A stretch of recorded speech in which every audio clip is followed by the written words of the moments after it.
Hi friends, and welcome to day 1 of fractions, lesson 17, as well as day 1 of our new math books. So hopefully we all have our books. If not, it's very important you come and get those because we're going to need them from now on. So today we are obviously starting lesson 17. We're going to be doing pages 167 through 169 together. And then you're actually going to work on your blue iReady so you can start working with some pictures and models. So we're going to do the first couple pages together, then it'll be time for you to do your iReady. So number 1 says, look at the area models below. Write a fraction for each model that is shaded. Now remember, friends, from last year, the numerator is the parts, and the denominator is the total number of pieces altogether. So the denominator is 1, 2, 3, 4, 5, 6, 7, 8, 9, 10. And our numerator is 1, 2, 3, 4, 5, because 5 out of the 10 are shaded, okay? And then this one's easy. We have 2 pieces, so 2 is our denominator. And then 1 is shaded, so 1/2, okay? But if we look at these, we can see that they both have the same amount shaded in, just this one's divided up into different pieces, right? So that means that 5/10 is equal to or equivalent to 1/2, just in showing it in a different way, dividing it up into a different number of pieces. So letter B says, how are the models of the fractions the same? How are they different? Well, they're the same. We're just going to do same and then 2 dots, just to kind of keep the notes easier. They have the same size and shape.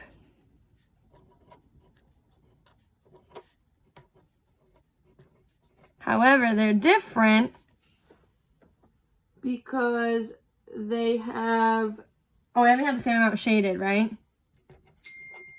Sorry, there's my computer going off. So shaded amount is also the same, right? Because we have this here and this here. So we have shape, amount shaded, and size. However, different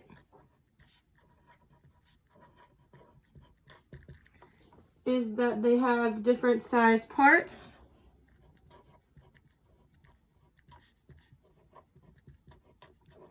So they are the same size, right? They're both circles, but their parts are divided up into different sizes.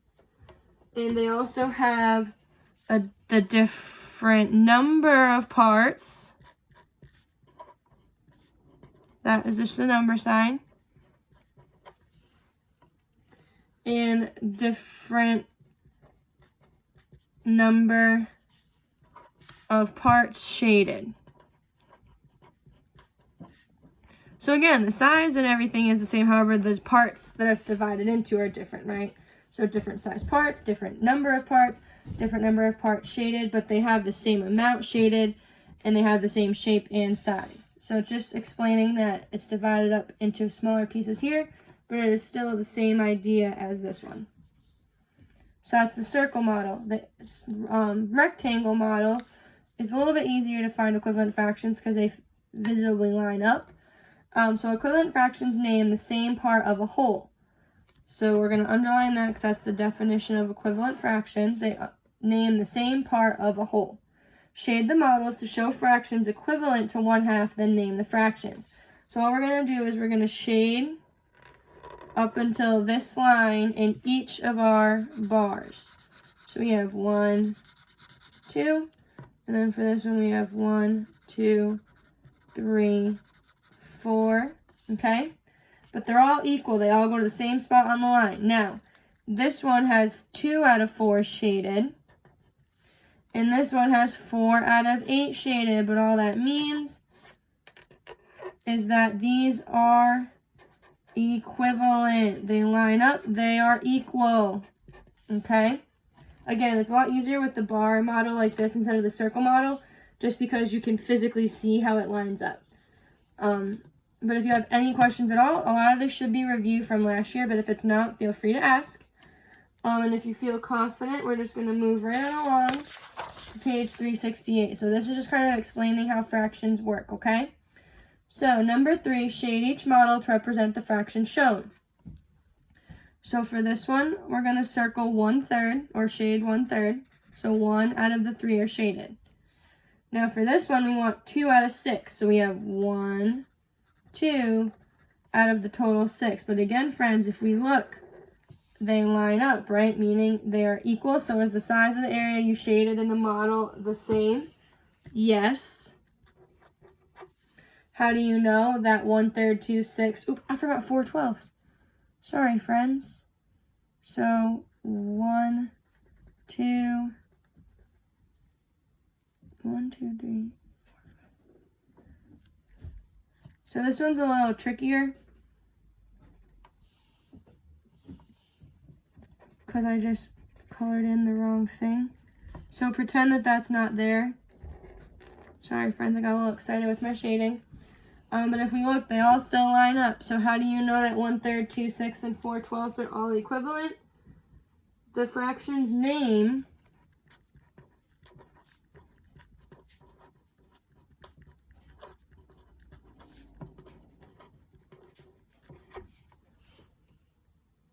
the same part of the whole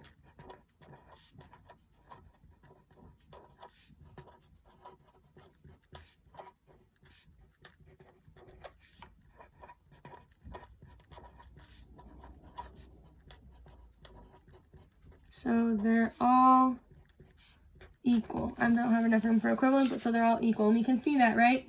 Aside from my little oopsie there, they all line up, meaning they all show the same part of the whole, just divided up into different numbers of parts. So, letter C, compare the models. How many times as many equal parts and shaded parts does each model have than the model above it? So if we look, this one has 1, this one has 2, this one has 4. So they're constantly being doubled, right? Or 2 times as many. Because we start with 1, go to 2, 1 times 2 is 2. Then we go 2 to 4, 2 times 2 is 4. So they are 2 times as many equal parts.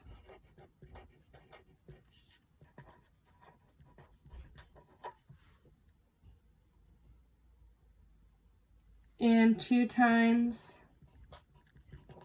as many shaded parts. Sorry, I'm kind of squishing. So again, 1 to 2, 2 to 4. To get to each next one, we're multiplying by 2. So that's one way to find equivalent fractions. Another way is you can multiply the numerator and the denominator of a fraction by the same number to get equivalent fractions. So for example, write the missing numbers to complete the equation. Well, 1 times what gets me 2? Well, that's easy, 2. And because I multiplied the top by 2, I automatically have to multiply the bottom by 2. It's just how it works. We want it to be equivalent. We need to do the same to the numerator and the denominator.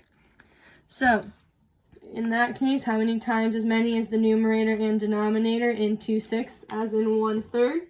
Again, we're multiplying by 2. So it's 2 times as many. Now for this one, they filled in one of the things for us. So if they did it to the top, we have to do it to the bottom. So we're going to multiply 1 times 4, which is 4, and then 3 times 4, which is 12. Okay, so remember, whatever we do to the top, you must do to the bottom. And we're actually going to skip the reflection just because I want to make sure we have some time for vocabulary today, okay? So if you have any questions on 3 or 4, please pause and ask. If you need to pause or write anything down, go for it. And otherwise, we are moving right on along to vocabulary, and our word today is obviously equivalent fractions. So, what is an equivalent fraction? Well, an equivalent fraction is 2 or more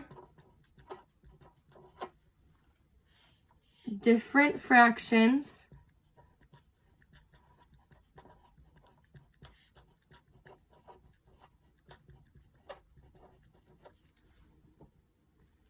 that name the same part of a whole.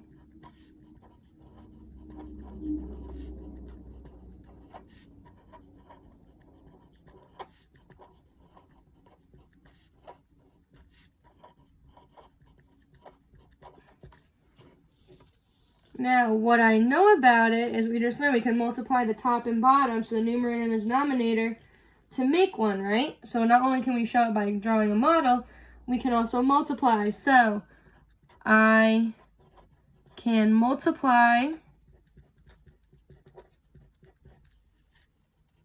the numerator and denominator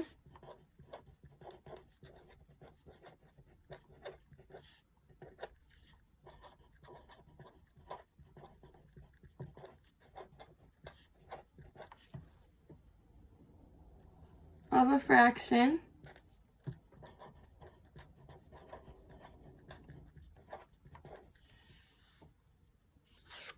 by the same number